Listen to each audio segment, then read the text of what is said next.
Boy, talk about a tough act to follow. We've been coordinating this for about 4 months now, and I can assure you nobody told us this is the way we're going to begin this. But thank you, Mike, and TTI has had a lot of fun working with the Texas Lyceum on coordinating this event, and we thank Phil Wilson for being the Lyceum alumnus who brought us all together to do this. And hopefully when you leave here this evening, you'll understand the problems in Texas a little bit better, what their significance is, and maybe a little bit about what you can do to help make a difference. I'd like to begin by briefly stepping back into history.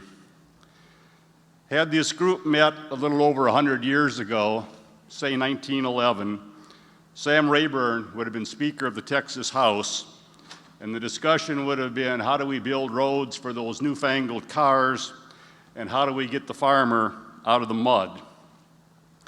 Had we met about 70 years ago, we would have discussed how do you rebuild an infrastructure that was allowed to fall apart during the Second World War. And had we met about 55 years ago, we would have discussed an emerging interstate highway system. Eisenhower signed a interstate highway bill in 1956. We had an interstate program, a federal gas tax, a highway trust fund, all of which truly changed Texas and the nation. Texas had begun constructing freeways in the late 1940s, and those roads, along with the capacity provided by the new interstates, provided order of magnitude increases in roadway capacity in our state. Indeed, if you go back to the old days, it looked like we were designing for lanes per vehicle instead of vehicles per lane. The super roads served us well. They attracted growth to the state of Texas. Our population swelled. This new system of roadways also accommodated a lifestyle desired by many Texans. We could live with our dog in individual homes and individual lots. We could drive on our new uncongested roadways.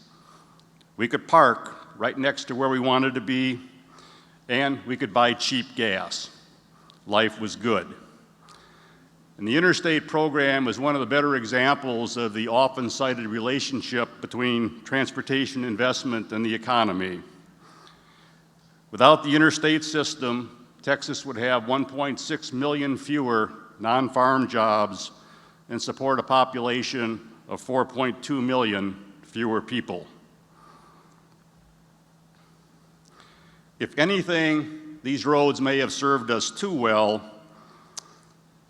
Our roadway system and the funding mechanisms were so good, they allowed us to defer meaningful decisions on what comes next and how do we pay for it. However, the days of the uncongested Texas lifestyle have changed just a little bit. Even the movies have picked up on the frustration of driving in traffic, always choosing the wrong lane, having no control over where you get or how fast you get there. Today, actual volumes per lane on the Texas freeway system are twice what was originally planned for.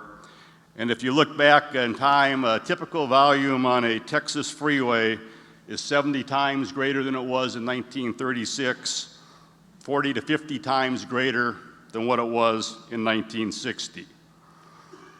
We've lived for decades off of a transportation capacity that we developed in the mid-20th century, but as the century wound down, we built less while travel and the population continued to grow. Given existing congestion in Texas and the expectations we have for future growth, probably most of you here today don't need to be convinced that there's transportation problems that need attention. We should not be surprised that our legislature, just like in 1911, is spending a lot of time looking at transportation issues. Let me make just a few points to help define where we are. First, keep in mind that everything about congestion is not bad. It's a byproduct of economic prosperity.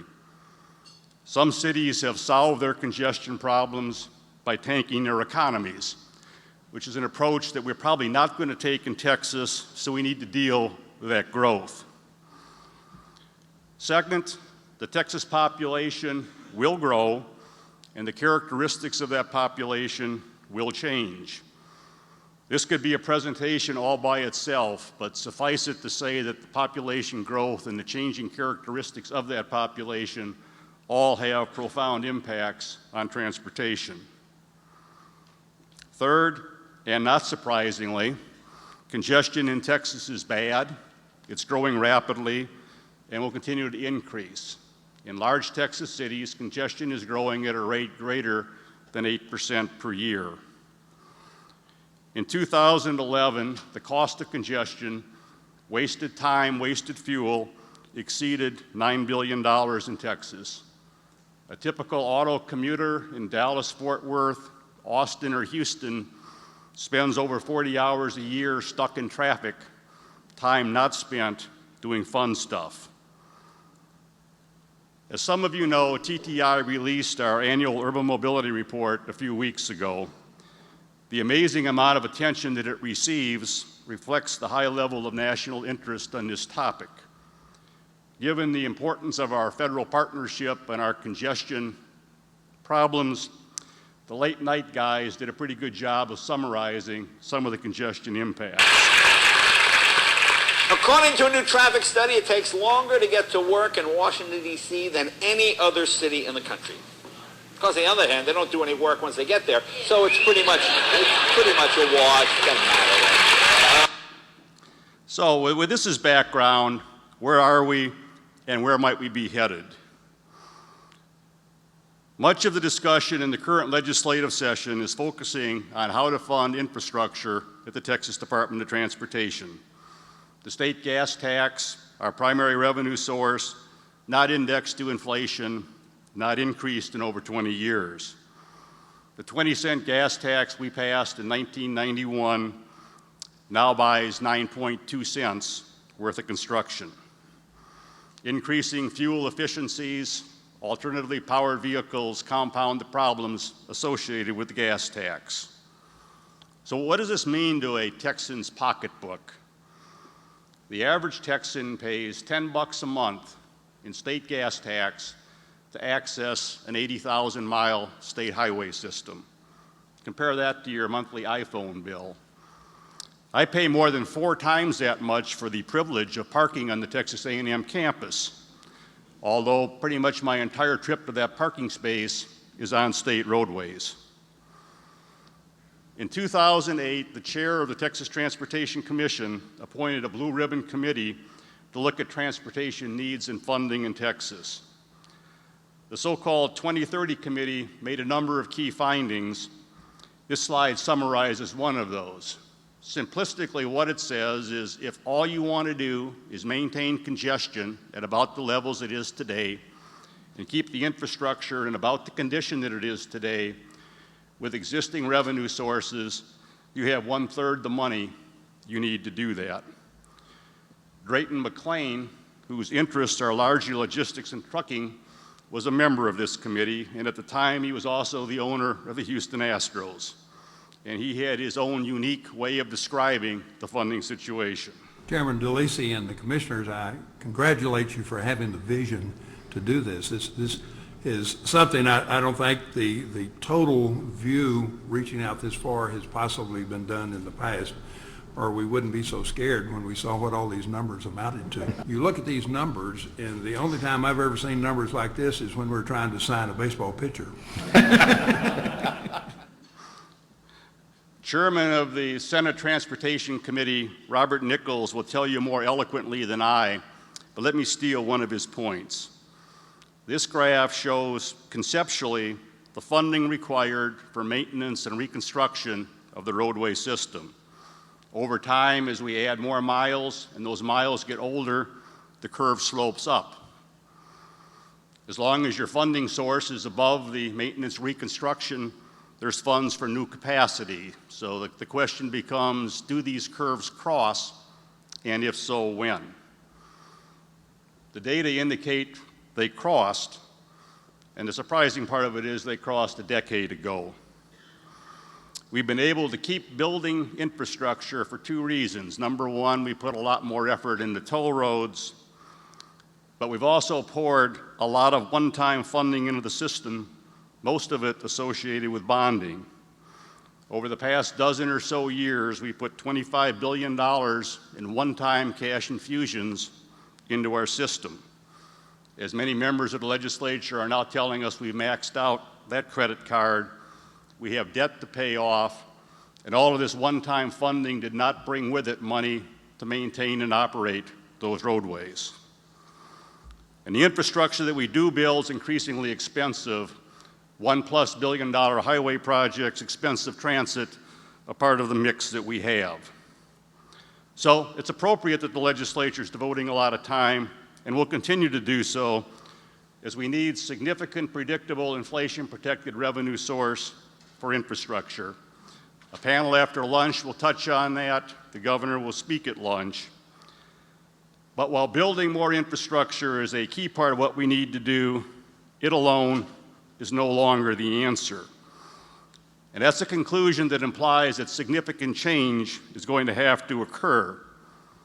Throughout history, our primary focus has been to build enough infrastructure to satisfy demand, but it's an approach that no longer works. While the new funding is needed, it alone isn't enough. We're never going to have enough money to build our way out of this problem. If we did, we don't have the space to build the facilities, and if we had the space, we don't have the environmental clearances we need to be able to do it. So, as we look to the 21st century, what happens? Well, we're going to keep looking at a whole variety of different approaches for how we operate the system. We need to use the infrastructure funding we do have in critical corridors where we get the biggest bang for the buck. We need to leverage our existing system. Another way of saying we need to operate that 20th century system better than we have been.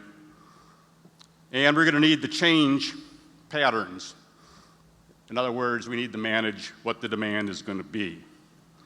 We'll coordinate land use, we'll coordinate transportation, we'll make it easier to use modes other than your car, and we're going to face a lot of attention on modes other than the highway system, which you'll see discussed today.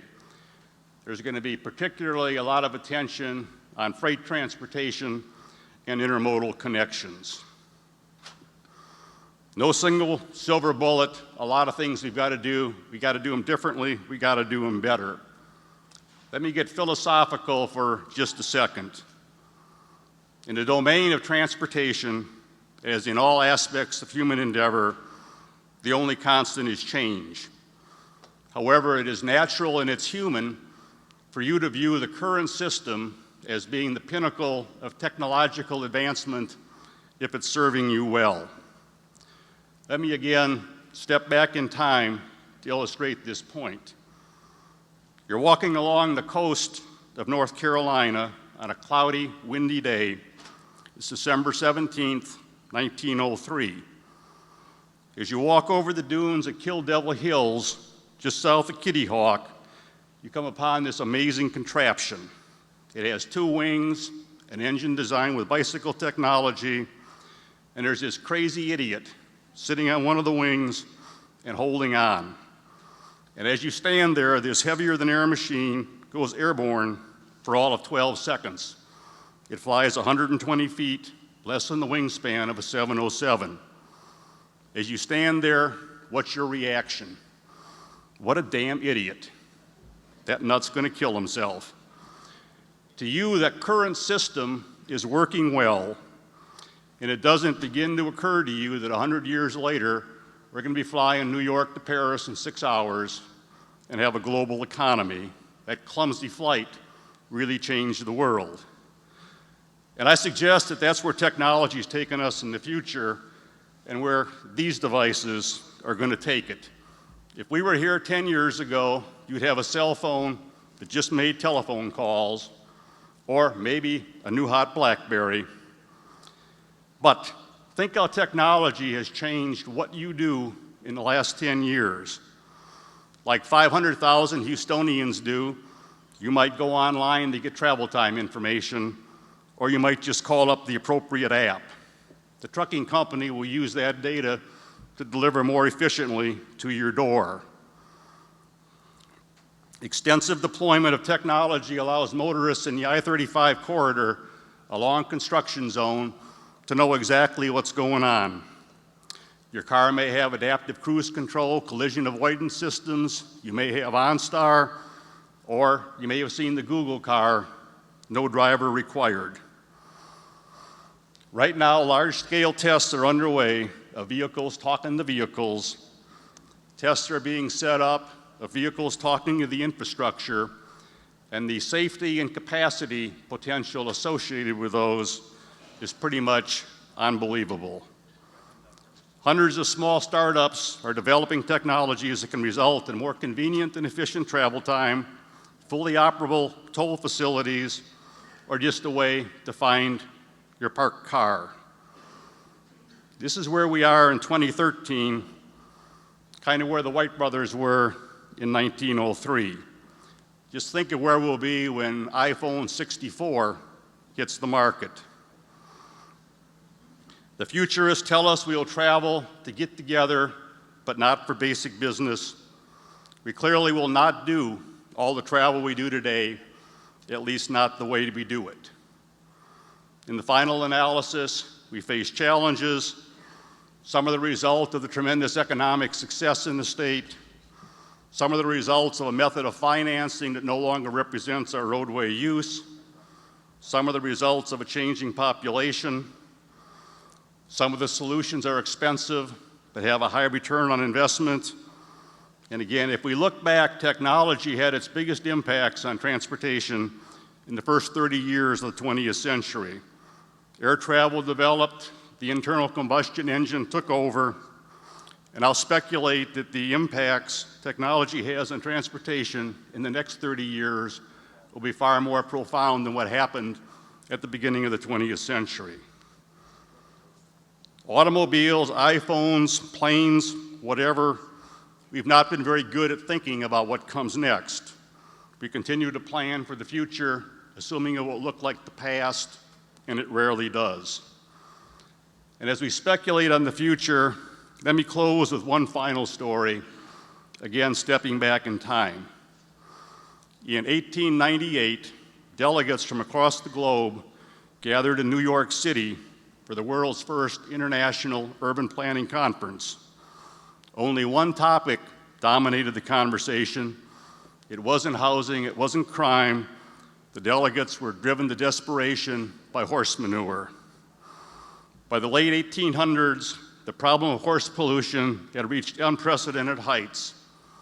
In 1894, the Times of London estimated that by 1950, every street in the city would be buried 9 feet deep in horse manure.